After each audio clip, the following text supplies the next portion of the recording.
Family کے لوگ بیٹھے ہیں، خاندان کے لوگ بیٹھے ہیں، تو میں جن باتوں پر چند باتیں عرض کروں گا، ذرا غور سے توجہ سے سنیے گا۔ دراصل ہم مسلمان ہیں اور ہم پر دو طرح کے حقوق ہیں، ایک حقوق اللہ ہیں، ایک حقوق العباد۔ ماشاءاللہ میں جو چہرے دیکھ رہا ہوں بہت بڑی تعداد میں وہ لوگ نظر آ رہے ہیں کہ ایسا لگتا ہے کہ وہ حقوق العباد پورے کر رہے ہیں، نمازیں پڑھتے ہوں گے، روزے رکھ لیتے ہیں، حج کیا ہوگا، صدقہ خیرات کرتے ہیں، بہت اچھی بات ہے۔ حقوق اللہ میں پنکچول ہونا چاہیے، اس کا خیال ضرور رکھنا چاہیے، لیکن ایک بار سمجھنے والی ہے کہ حقوق اللہ بندے اور اللہ کے درمیان کا معاملہ ہے۔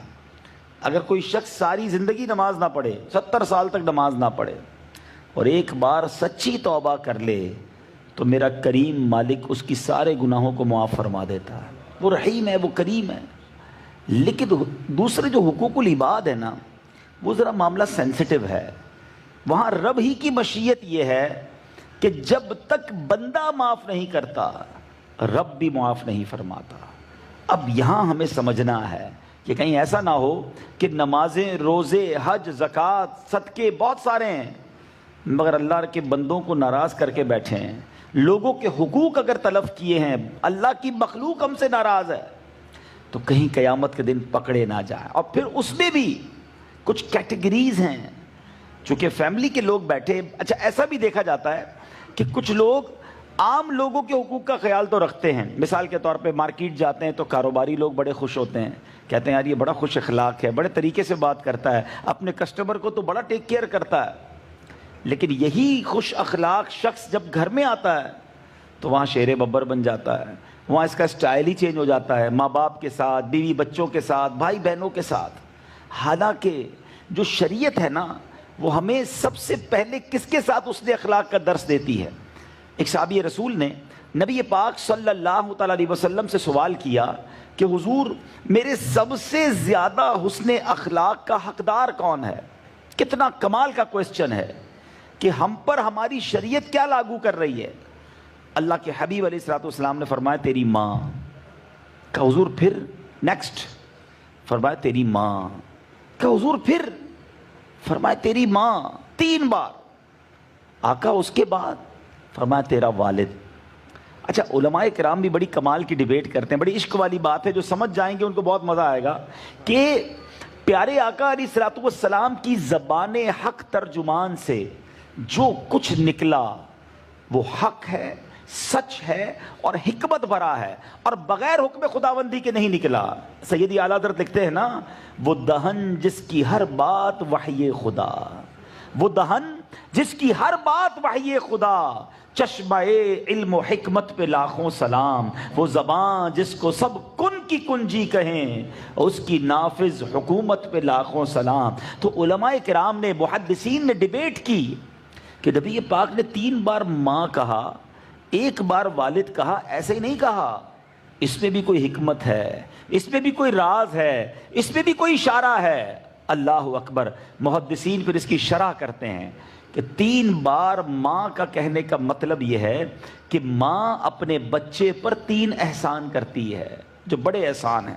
9 ماہ اپنے پیٹ میں بچے کو رکھتی ہے، پھر پیدائش کے وقت جس تکلیف سے ماں گزرتی ہے، موت کے منہ سے قریب سے ہو کر واپس آتی ہے، اور تیسرا وہ بچے کی پرورش کرتی ہے۔ یہ 3 احسان کرتی ہے ماں، اور والد کا ان تینوں میں سے ایک احسان ہے کہ وہ پرورش کرتا ہے۔ تو فرمایا ماں کے لیے 3 بار اس لیے کہا اور والد کے لیے 1 بار اس لیے کہا۔ اچھا اس کے بعد بھی یہاں ایک اور بات بھی بتاتا چلوں، اب کوئی ایسا شخص ہے جس کو شرح حدیث پڑھنے کا ذہن نہیں، سمجھتا بھی نہیں، اور خود ہی حدیث پڑھ کے فیصلہ کر لے، اسی لیے کہا جاتا ہے کہ قرآن پڑھنا ہو، حدیث پڑھنا ہو تو علماء کرام نے جو تفاسیر اور شروحات لکھی ہیں اس کو ضرور پڑھا جائے۔ ہماری عقلیں محدود ہیں، اب کوئی پڑھ کر کہے جناب پھر تو والد کی عزت کی ضرورت ہی نہیں ہے، نبی پاک نے تو 3 بار ماں کے بارے میں فرمایا۔ نہیں، محدثین نے اس حدیث کی شرح میں لکھا کہ اس حدیث کا مطلب یہ ہوا کہ بندہ خدمت ماں کی زیادہ کرے اور احترام والد کا زیادہ کرے، کیونکہ والد تمہاری ماں کا بھی تو شوہر ہے۔ تو بہرحال میرے میٹھے اسلامی بھائیوں، اس سے سیکھنے کو کیا ملا کہ ساری دنیا میں سب سے زیادہ اگر کسی کی ٹیک کیئر کرنی ہے نا کسی کا خیال رکھنا ہے تو وہ ماں ہے، پھر والد ہے، پھر مزید رشتہ دار ہیں۔ ایک طرف چونکہ یہاں شادی ہو رہی ہے تو بعض اوقات ایسا ہوتا ہے کہ شادی کے بعد یا تو ماں اگنور ہو رہی ہوتی ہے، یا والد اگنور ہو رہا ہوتا ہے، یا بیوی اگنور ہو رہی ہوتی ہے۔ یقیناً شریعت بہت متوازن ہمیں زندگی گزارنے کا درس دیتی ہے، اور نبی پاک علیہ الصلوۃ والسلام کا لائف اسٹائل ہم سب کے لیے شاندار رہنما ہے۔ آقا علیہ الصلوۃ والسلام کی ازواج بھی تھیں، نبی پاک کی اولاد بھی ہوئی، میرے آقا کی بیٹی بھی ہے، نبی پاک کا خاندان ہے، آقا کے صحابہ ہیں۔ پیارے آقا نے ہمیں زندگی گزار کر بتایا کہ بہترین لیڈر کیسے بننا ہے، بہترین والد کیسے بننا ہے، بچوں کے ساتھ سلوک کیسا ہوگا، اپنی زوجہ کے ساتھ سلوک کیسا ہوگا۔ سبحان اللہ۔ اب ایک اور حدیث پاک سنیے تاکہ معاملہ اور کلیریفائی ہو جائے۔ جس طرح اپنے گاہک، اپنے دوست، نوجوان بیٹھے ہیں، نوجوانوں کا آج کل حال کیا ہوتا ہے، آدھی رات کو دوست فون کرے، یار ذرا پریشان ہوں، موٹر سائیکل خراب ہو گئی ہے، گاڑی خراب ہو گئی، ارے ابھی آیا، جان حاضر۔ دوست کے لیے رات 3 بجے تم اویلیبل ہو۔ کبھی ماں نے کہا بیٹا ہاسپٹل جانا ہے، والد نے کہا بیٹا دوائی لے آؤ، تو ابو ٹائم نہیں ہے، رات کے ٹائم کتنی ہو گئی، کل بات کریں گے، صبح بات کریں گے۔ حالانکہ شریعت یہ کہتی ہے کہ والد اور والدہ کا حق زیادہ ہے۔ اور پھر آتے ہیں زوجہ پر، پھر آتے ہیں مزید فیملی ممبرز پر۔ اللہ کے حبیب علیہ الصلوۃ والسلام فرماتے ہیں خیرکم لأہلہ، تم میں بہترین وہ ہے جو اپنے گھر والوں کے ساتھ بہترین ہے۔ اب گھر والوں میں بھائی بہن بھی ہیں، بیوی بچے بھی ہیں، یہ سب سے زیادہ حسن سلوک کے حقدار ہیں۔ انہیں آپ محبت اور پیار دیں گے، آپ کے اپنے گھرانے کا سکون بڑھ جائے گا، ریلیکسیشن بڑھ جائے گی۔ لیکن کئی لوگ گھر جاتے ہی سب کو ٹینشن میں ڈال دیتے ہیں۔ نہیں میرے بیٹے اسلامی بھائی، بلکہ ایک اور حدیث پاک ہے، آقا علیہ الصلوۃ والسلام فرماتے ہیں جس کا مضمون ہے کہ تم میں بہترین وہ ہے جو اپنی بیویوں اور اپنی بیٹیوں کے ساتھ بہترین ہے۔ یہ کیوں درس بار بار دیا جا رہا ہے کہ یہ آپ سوچیں کہ اگر کوئی عورت اپنے ماں باپ کو چھوڑ کر، اپنی پوری فیملی کو چھوڑ کر آپ کے ساتھ زندگی بتانے کے لیے آئی ہے، تو اب اس کا یہ حق ہے کہ اسے محبت ملے، اسے رسپیکٹ ملے، اسے عزت ملے، اسے ایک مقام ملے۔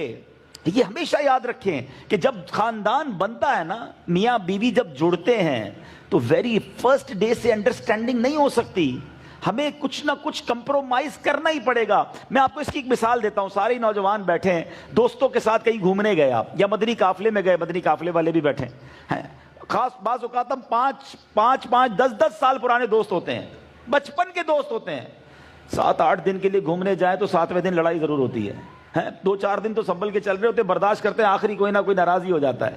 کیوں بھائی؟ کیونکہ سب کے مزاج الگ ہیں، کسی کو کچھ کھانا تھا، کسی کو کچھ کھانا تھا، کسی کو ادھر جانا تھا، آپ کو ادھر جانا تھا۔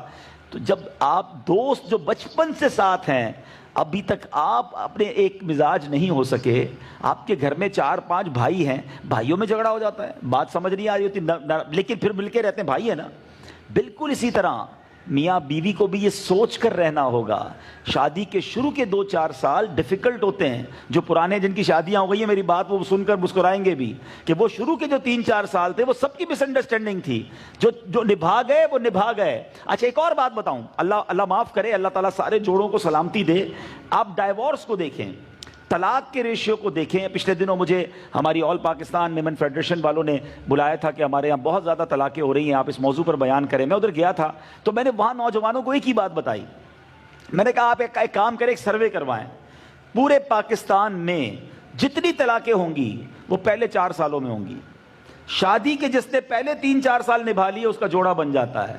ساس کو پتا چل جاتا ہے یہی میری بہو ہے، کہیں نہیں جانا اس نے، بہو کو پتا یہی اب میری ساس ہے، یہی میرا شوہر ہے، یہی خاندان ہے، اللہ پاک رحمت دیتا ہے، بچے ہو جاتے ہیں، ایوری بڈی بیکم بیزی۔ لیکن شروع میں کچھ نہ کچھ پرابلمز ہوتی ہیں تو اسی کو برداشت کرنا ہوتا ہے، اسی کو ریئلائز کرنا ہوتا ہے، اور محبت کے ساتھ گھر گرستی چلتی ہے۔ تو بہرحال میں جو آج جس موضوع کو لے کر آیا ہوں، افسوس یہ ہے کہ اس موضوع پر زوجین کی یعنی دولہا اور دلہن کی بھی تربیت کرنے کے لیے کوئی تیار نہیں ہے۔ ہمارے یہاں شادیوں میں کیا ہو رہا ہے، ہم سب جیسی شادی ڈیسائیڈ کرتے ہیں، پہلا سوال یہ ہوتا ہے جناب ہال کون سا ہوگا، کھانے کون سے ہوں گے، کپڑے کون سے سلوائے جائیں گے، کن کن مہمانوں کو بلانا ہے۔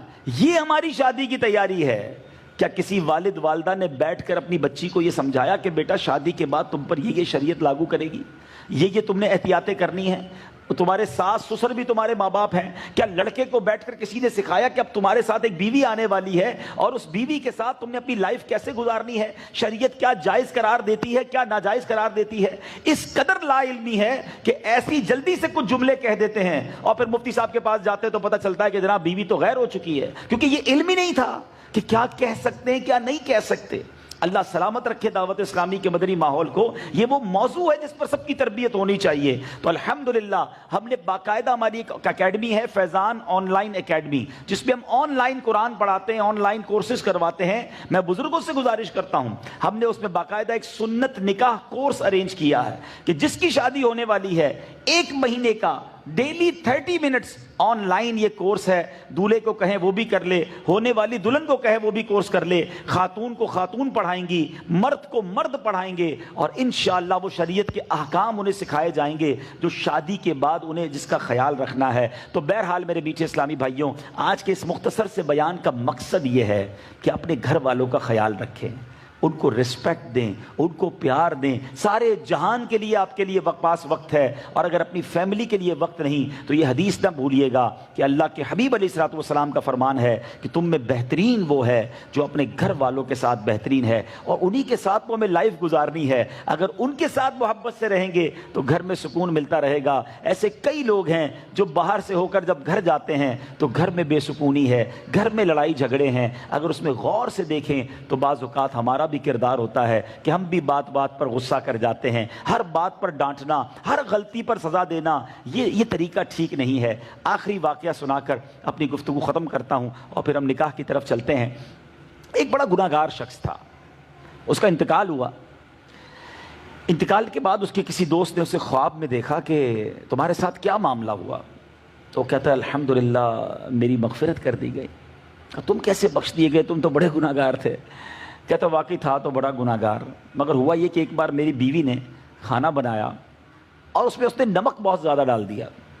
مجھے بڑا غصہ آیا, جی چاہا کہ میں ابھی اپنی بیوی کو سزا دوں. ہو سکتا ہے ایسے شیر ببر یہاں بھی بیٹھے ہوں گے کہ جس دن کھانا غلط بن گیا اس دن پلیٹ بھی ٹوٹنی ہے, اس دن اللہ معاف کرے منہ سے اول فول بھی بکنا ہے, چانٹا بھی مار دیتے ہیں لوگ. سوچتے نہیں ہیں کہ بیوی بھی تو انسان ہی ہے نا. وہ گناہگار شخص کہتا ہے مجھے بڑا غصہ آیا کہ میں بیوی کو سزا دوں. اچانک خیال آیا کہ میں بھی تو صبح سے لے کر شام تک اللہ کی بارگاہ کی کتنی نافرمانیاں کرتا ہوں, وہ تو مجھے سزا نہیں دے رہا. بس یہ سوچ کر میں نے اپنی بیوی کو کچھ نہیں کہا اور کھانا کھا لیا اور کھڑا ہو گیا. مرنے کے بعد مجھے بتایا گیا کہ اس روز جو تو نے بندہ ہو کر میری بندی کو معاف کر دیا تھا, جا میں تو سب سے بڑا معاف کرنے والا ہوں, میں نے تیرے سارے گناہ معاف کر دیے. یہ ہے معافی, یہ ہے درگزر, اور دس از ریکوائرڈ ان فیملی. یہی فیملی میں ریکوائرڈ ہے کہ برداشت کرنا پڑے گا. ہم نے کمپیوٹر سے شادی نہیں کی ہے. وہ اگر بیوی ہے تو اس کو بھی سمجھنا ہوگا کہ شوہر بھی غلطیاں کرے گا, اور شوہر کو سمجھنا ہوگا کہ بیوی سے غلطی ہوگی, بچوں سے بھی غلطیاں ہو سکتی ہیں. تو ہمیں درگزر کے ساتھ, محبت کے ساتھ, ان کو رسپیکٹ کے ساتھ فیملی کو اسپیس دینا ہوگا. آپ جتنا گھر میں اچھا ماحول بنائیں گے اتنا انشاءاللہ آپ کی فیملی پرسکون رہے گی اور آپ بھی پرسکون رہیں گے. اللہ کریم ہمیں شفقت کے ساتھ, محبت کے ساتھ اور اپنی فیملی کا خیال رکھتے ہوئے زندگی گزارنے کی توفیق عطا فرمائے. جو شادی ہونے جا رہی ہے رب کریم اس کو خانہ آبادی فرمائے. جن کے رشتے ابھی تک نہیں ہوئے اللہ انہیں اچھے اور نیک رشتے عطا فرمائے, اور جو بچے بچیاں اپنے گھروں میں ہیں اللہ ان کو اور سکون عطا فرمائے, نیک اور صالح انہیں اولاد نصیب فرمائے. ایسی پیاری باتیں دعوت اسلامی کے مدنی ماحول میں سیکھی اور سکھائی جاتی ہیں. آپ بھی اس مدنی ماحول سے وابستہ رہیے, دعوت اسلامی کے اجتماعات میں شرکت کریں, مدنی قافلوں میں سفر کریں, مدنی چینل دیکھیں گے تو اس طرح کی بہت ساری باتیں آپ سیکھتے رہیں گے. فیملی ٹریننگ چینل ہے مدنی چینل, پوری فیملی کو بیٹھ کر دکھائیں تو انشاءاللہ سبھی کی تربیت ہوتی رہے گی. اللہ پاک عمل کرنے کی توفیق عطا فرمائے, آمین بجاہ النبی الامین. آج ماشاءاللہ ہمارے اس ہال کے اندر ایک بڑی پیاری روایت قائم کی گئی ہے. میں چاہوں گا ہمارے سوشل میڈیا کے ناظرین کو بھی دکھایا جائے کہ یہ ہے طریقہ کہ اللہ رسول کا ذکر ہو رہا ہے نکاح کے وقت. پھر دوسرا انہوں نے باقاعدہ مکتبۃ المدینہ کا اسٹال لگایا ہے کہ جاتے ہوئے آپ کو فری کتابیں دی جائیں گی کہ آپ یہ کتابیں لے کر جائیں اور اپنے لیے علم دین خود بھی پڑھیں, دوسروں کو پہنچائیں. تو یہ بھی تو شادی ہے نا. اب شادی کے اندر حرام کام کر کے شادی کرنا, ایک بڑا افسوس کے ساتھ جملہ کہنے جا رہا ہوں, آج مسلمان کی سیلیبریشن یعنی ہو یہ گیا ہے کہ جہاں خوشی کی بات آئے گی نا، سیلیبریشن کی بات آئے گی، وہاں اللہ کی نافرمانی لگتا ضروری ہو گیا ہے۔ بچہ پیدا ہوا تو بھی اللہ کو ناراض کرنے والے کام کرنے، سالگرہ آ گئی پھر اللہ کو ناراض کرنا ہے، شادی آ گئی پھر اللہ کو ناراض کرنا ہے، نیا گھر لیا ہے پارٹی کرنی ہے پھر اللہ کو ناراض کرنا ہے۔ یہ کتنی بڑی بے وقوفی ہے کہ اللہ خوشیاں دیتا ہے اور ہم اسی خوشی دینے والے کو ناراض کر رہے ہوتے ہیں۔ یقین کریں، آج ایک نیت کر لیں کہ میرے پاس جب بھی خوشی آئے گی نا، میں ایسے خوشی مناؤں گا کہ میں بھی خوش ہوں گا اور میرا رب بھی خوش ہوگا۔ یہ کیسی خوشی ہے کہ میں خوش ہو رہا ہوں، فیملی کے لوگ خوش ہو رہے ہیں اور رب ناراض ہو رہا ہے۔ تو اپنے گھر میں خوشیوں کو اگر آپ باقی رکھنا چاہتے ہیں، کنٹینیو کرنا چاہتے ہیں، اس کو زوال نعمت سے بچانا چاہتے ہیں، تو یہ فارمولہ ڈیسائیڈ کر لیں کہ میں اپنی کسی خوشی میں بھی اللہ کو ناراض نہیں کروں گا۔ وہ رب تمہاری خوشیاں بڑھا دے گا، تم شکر ادا کرو وہ تمہیں اور دے گا۔ اللہ کرے دل میں اتر جائے میری بات۔ صلو علی الحبیب صلی اللہ تعالی علی محمد صلی اللہ علیہ وسلم۔